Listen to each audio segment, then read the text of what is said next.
21 minutes before, is that right? 20 minutes before 10 o'clock. And if you've ever had to go through piles of things that are left from people who have passed away, and you discover letters and photographs that you never knew about, and you discover something new about those people. I remember when my mom passed away, and I was going through the things that her and my dad had accumulated. I found the record that my mother made in one of those booths in Times Square, probably in the 1940s, when she sang a song. I found a song, or a poem, I guess you would say, that my father wrote to his mother when he was a child. And it was just unbelievable. And so we have a really sweet story to tell you. Richard Cerasani is on the phone. He's put a book together from some letters he found from his own parents. And his father has a claim to fame. He's the guy who carved Mount Rushmore. Yes. That's pretty cool. Richard also, by the way, has his own accolades. Is that the right word, Robin? Yes. His own accomplishments. He's an actor. His professional name is Richard Kane. He was known as the villain Bill Watson on the TV show General Hospital. He's a member of the Screen Actors Guild, which you probably could have figured just from that one mention. He's a member of the American Federation of TV and Radio Artists. I wonder if they're going to make a movie out of this. This is a sweet, sweet story. Richard Cerasani, good morning, sir. How are you? Well, thank you, Larry, for that wonderful introduction. I'm very fine and happy to be with you guys and your listeners to tell my story, which is unique. You know, don't you love this kind of stuff? When did? Oh, tell me the story. Your father and mother. They were starving and really had bad shape during the Great Depression. And a knock came to the door in Rochester, New York, and said, "I'm looking for an artist to help me." And it was Gutzon Borglum, the creator of Mount Rushmore, the brilliant man. And to work with him was an honor. And so Dad worked with him. And then later he said, when he finished, "You have got to come to Mount Rushmore." And that's how it all happened, by chance. While there were the deepest moments, I was 1 year old. My brother was 2.5, and we were literally not even living together. They were each living with their respective parents because they had lost the rent. They didn't have the money to pay the rent anymore, and so my mom was selling door-to-door greeting cards. Dad was shoveling snow, working as a night clerk, anything he could do to survive. And this knock came at the door, the chance of a lifetime, and he went to Mount Rushmore. And then the story unfolds like you think, oh, well, everything's going to be fine now. Well, Mom ended up out there in Mount Rushmore living in a tent without water to support my dad. Yeah, so it's a fabulous. Where were you? Where did you go when your mother went? We stayed behind, and an aunt took care of us and looked after us. I can remember I bumped and fell out of a wagon and pretty badly banged my nose and everything, but we all shared the times that we were living in, but we did get relief. We did get hope. So, was the original plan, this is a Mount Rushmore question, was the original plan to have a larger part of their torsos? Yes. Yeah. Okay. How far down their bodies would we be looking at? Would they be full? They wouldn't be full standing, would they? No. No, they would not be full standing, but they would be down through their back. I mean, Dad was hired sort of as a finisher toward the end of where a lot of this work was done to do the Hall of Records, to survey the whole thing, which he didn't like because he had never surveyed. And I guess Bruce Dern in his movie about 3 years ago. He was up for an Academy Award. He says, "What's the big deal about Mount Rushmore? Only one guy has clothes on, and the other guy is missing an ear." You know, he was talking about Lincoln. But I tell you, in polishing it off after Borglum died, the son, Lincoln Borglum, did a wonderful job. So if the people go out there, by the way, we're celebrating the 75th anniversary of Mount Rushmore. You go around that corner and you see the sun hit those 4 presidents. I tell you, it really is an experience of a lifetime. It matches with going to Egypt to Abdu Simbel or one of the big the temples there. It's so spectacular. Yeah. But the underlying story of this book is more about your mom and dad's relationship than it is about the Mount Rushmore itself. Well, it's how it affected them also, the struggle. But yeah, it started out with just my mom and dad, and how they married out of I guess you would say class or whatever. Dad came by way of Italy, by Brazil. His family, his mother and dad, didn't even speak English, and mother was from oil property in New England, and they were different as night and day, but they recognized each other. And mother said, she was very proud, and of course the prejudice that exists there. One aunt said, "Oh my gosh, she's in love with an Italian. There's going to be so many wops," or excuse the word wops, if I don't want to offend your listener, but it is history. History running behind her. Yeah. So there were prejudices there, but they faced those things, and they went on to great things. How did they meet? It sounds like they were unlikely to be a couple, but they became one. How did that happen? That happened at a party, a 4th of July party at Canisius Lake, just outside of Rochester, New York, where she was invited with her sister, was a fine artist herself. She was on her way to study with Nadia Boulanger in France, and Dad was there, and she said, "My gosh, he has such a sense of humor. He's so full of life." And that's how it all began. And the letters I haven't included. I included just enough letters to give you a taste of what happened. So we really deal on Mount Rushmore, because Mount Rushmore, being the shrine of democracy, is the real story. But their whole thing, I could write another book. My mother's love letters would say, "Look, our biggest responsibility to the children.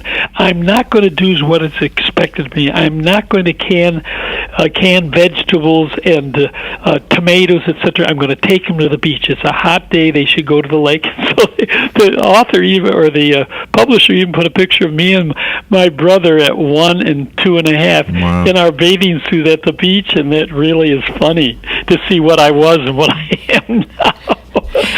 And that's really marvelous that your mom had that initiative, and she didn't want to be one of the stereotypes. She wanted to be a mom, and your dad wanted to be a dad and raise their children. Yes.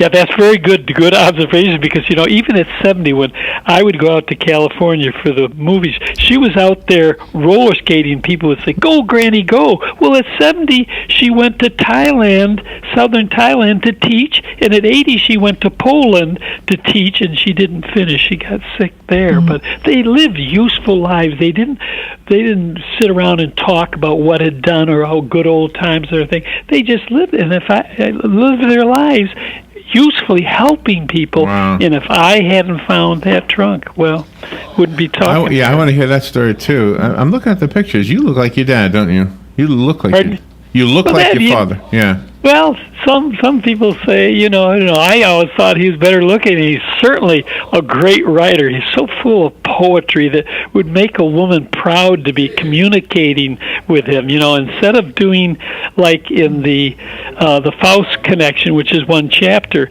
he writes home and he said, "Mom, you never have to worry about me." He called her Mom. "You don't have to worry, babe. I've been tempted, and I have proven that I am what I am." And the other sculptors say, "Hey, man, you're good looking. You're away from home. The women like you. Take advantage of it." It's all there in their letters. You don't need a historian to tell you what to think. That says a lot. And I'm guessing you inherited that kind of loyalty. Yes, I really believe it, and that my favorite chapter is the Faust Connection, because of what you found out about your family. You knew they were good people all the way, but if I only knew now, now what I knew then, I would be asking more questions. I always say this to Robin. I hope that our religions are teaching us the truth, that when we die, we get to meet the people who've passed. I don't know what to believe, really. Good morning. How you doing out there? Richard, we need to take a little break, and we will be right back, okay? Don't go away. Okay, the book is called Love Letters from Mount Rushmore, the story of a marriage, a monument, and a moment in history. Richard Cerasani, what a very sweet story. We'll be right back with Richard after this. Thanks. The weather is brought to you by myfwc.com. Safe boating is no accident. There could be coastal flooding at times of high tide today and tomorrow, along with a high rip current risk each day. Partial sunshine Friday with a shower in spots and a high of 83 to 87. Partly cloudy Friday night with a stray shower, lows 67 inland, 74 on the coast. For Saturday, times of clouds and sun and becoming breezy with a shower or thunderstorm in spots, high 83 to 87. From the Florida Weather Center, I'm Joe Lundberg.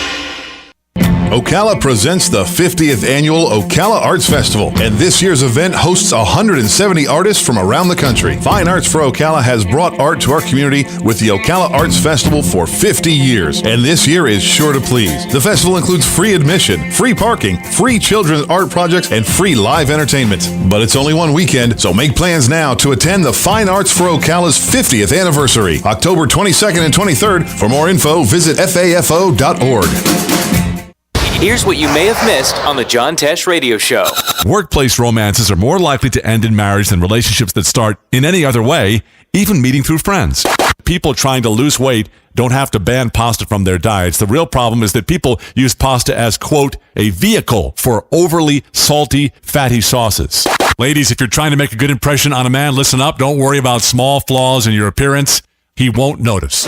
Intelligence for your life on the John Tesh Radio Show. Don't miss this stuff. Hi, I'm Leah Caruso with Strive Rehabilitation, inviting you to join me Thursday at 11 a.m. for Health Matters. Ocala Health and Strive have teamed up to bring you the latest information on good health services available to you right here at home. This vital information will help you make informed decisions about your health. So don't forget to join me here at 11 a.m. Thursday. It's news you can use from Ocala Health, Strive, and your friends here at WOCA. Hi, I'm Seth with AA Lock, Dock, and Security. Have you ever thought about the locks or security on your house or business? Have you ever wondered why the keys to your new car cost so much? Well, at AA Lock, Dock, and Security, we can help with securing your valuables. We can even replace those expensive transponder keys. We can give you the knowledge that no one else will. Call AA Lock, Dock, and Security at 867-1965. That's 867-1965. Hospice of Marion County has an urgent need for volunteers to share a conversation with someone, run errands, hold someone's hand. All you need is a willingness to help others. Our volunteers believe the blessings they receive far exceed the services they offer. Will you consider serving, caring, and making a difference? Call today, 873-7441. Hospice of Marion County, making more moments of life possible. All right, 8 minutes before 10 o'clock. Let's continue with our conversation with Richard Cerasani. You might know him as Richard Kane, as one of the actors on General Hospital. My mom used to watch General Hospital all the time. Wonderful. Richard, tell me how you found the box. Was it just up in the attic and nobody... I was looking for something else. I wasn't going up there. It was hard. The attic where my parents lived, or my dad, not my mom did. You had to pull a chain and bring it down a wobbly staircase. Okay, right. And there was a lot of. I think in the book, the picture, one of the pictures shows the attic in sort of semi-condition as I found this trunk, but there were just cobwebs and everything. I was looking for a Daughters of the American Revolution flag, which I believed would be a great shadow box that I would develop. I've always been sort of a historian, wondering if I should have been an archaeologist, and I was looking for that, and I saw this trunk, and there was a mannequin around it, and there was all these, it was hard to get to. There were boxes piled in front of it, so I literally crawled over everything, and it was easy to get the trunk open. I mean, I just sort of pried it open, and I said, oh my gosh, what's all this? And there were stacks of letters, not just letters, the actual heads of the president, the dad who was casting for Mr. Borgum, which he was going to use as souvenirs. I mean, there was much more than just the letters, but the letters were the key, and that's why I called it Love Letters to Mount Rushmore, because the message is not by Richard me, it's by these letters that got the story going, You had reference to Hitler and Mussolini as some of the reasons for the project to be stopped. Yes, it's absolute. Now, they didn't tell the public that at that time, but from news releases that I was able to read, this was what was going on, and Borglum was getting more and more difficult for him to raise the money. If he had just given it all to the government to do, maybe it would have gotten done a little further, but he was raising money from school kids, and when they gave a penny, that was something in those days. Wow. 10 cents, 15 cents, oh my gosh, it was a treasure. And so he was always trying to get his half together, and finally the politicians said, no more of this stuff. They had taken care of the works program, etc. They changed their direction. Politicians can stop in the middle of something and they didn't complete it. So he was heartbroken, and his son wanted to really complete it as he wished. I mean, that Hall of Records was to be so that we wouldn't end up like the Great Pyramids, speculating on what it is. Borglum wanted to show the history of our country and have documents in there that would do it, and now it's just a capsule sealed down below. I think that was done in the last few years. Well, yeah, it was done in the last few years, but Dad never got a chance to work on it. But there's a picture in the book of him standing in front of the opening of the thing that was the hall behind the foreheads of the president that never was built. It is amazing that they were able to sculpt what they were able to sculpt, and it looks so lifelike and so, so realistic. Even the ideas on how to make the eyes, because some like in old sculptures, you'll see the eyes, they almost look hollow, but these look real. The eyes look like they have the reflection in them and everything. As he thought of everything. I mean, this man was brilliant. He had not been able to complete down in Georgia what he had planned to do, and he was basically a big conflict over that. So his relative said, he could have just returned making money from rich people and everything. No, he tried to work on this mountain and did succeed by showing how you could blow up the mountain. You could blow it up and then chisel it down and sculpture it to the exact thing he did, and that was a first. One question I have is, I'm a little bit confused. The book is based on letters that were written between your parents.